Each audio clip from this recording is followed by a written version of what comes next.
Longlegs is finally here, and it's not living up to expectations, obviously. Longlegs, akin to movies like Seven or Silence of the Lambs, follows Lee Harker, played by Maika Monroe, as she attempts to uncover the secrets behind this serial killer Longlegs, or something, because he's not even killing them, I don't know. This is a detective mystery movie while simultaneously channeling supernatural elements all throughout. A common criticism is that it's just a cop-out, or that the supernatural elements either shouldn't have been there or that it was used just as a way to have an ending. I disagree. From the start, whether we know it or not, Harker is already and has been affected by the supernatural elements of this movie. Since she was young when Longlegs first showed up in the first scene, which on its own is just a terrifying scene, but ever since then she's had these suppressed memories at the tip of her brain. But the difference most people are missing is this isn't some random, oh, she has powers, or she has this upper hand on Longlegs. She doesn't. Everything that happens throughout was pre-planned. All of the little tells she gets isn't her intuition helping her. It's exactly what Longlegs wants her to think, where he wants her to go. She was the very first girl Longlegs went after, and instead of killing her, he got Harker's mom to help him with his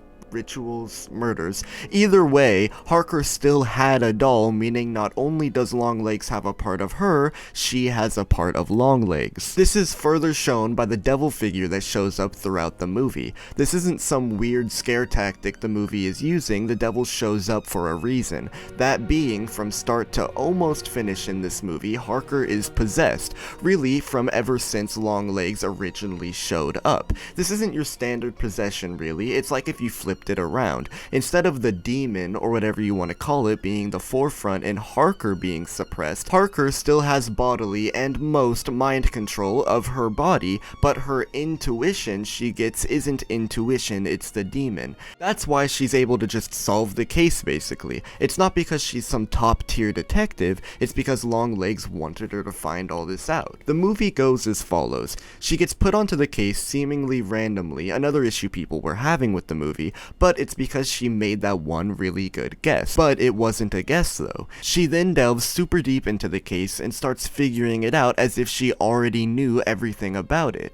Longlegs practically turns himself in, then immediately kills himself, which was planned. Fast forward to what wasn't planned. Harker's mom shooting and breaking the doll. This essentially unpossesses Harker, which is why she finally realizes the obvious, that she seemed so oblivious to before. Agent Carter and his daughter, who just happens to have a birthday on the 14th, which is why Harker goes over there and actually stops it. Had the doll not been broken, I think everything would have played out accordingly to plan. This leads us into which side we should believe. Obviously, in this movie, the devil and hell is real, so you would assume God and heaven is too. Did Harker essentially save herself and Agent Carter's daughter, or did she doom them? Interesting to think about. Now, I'm sure you can go through what I said and pick holes in some of it, but the whole point of the movie is that Lee Harker is not a reliable protagonist.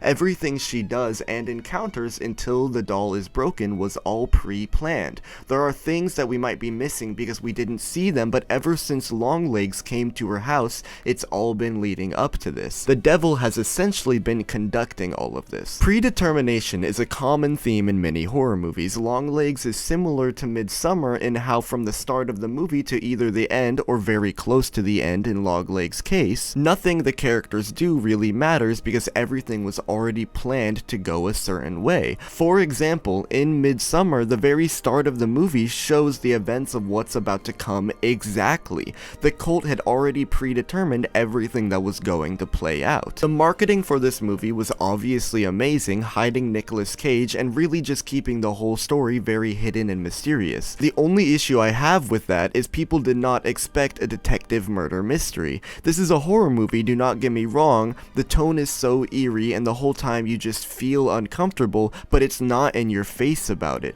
So I can see why some people were disappointed, not because the movie is bad, but because they expected a different experience. Longlegs' cinematography is on another level, always centering the camera center frame, leaving doorways right in sight, really amplifying the paranoia this movie brings. The performances were also great, especially Maika Monroe and Nicolas Cage. I think he portrayed Longlegs in the best way possible, and yes, he was over the top, but it fit so well. Really, overall, I loved this movie, and I can't wait to go see it again. So let me know what you thought. If you agreed, disagreed, who knows?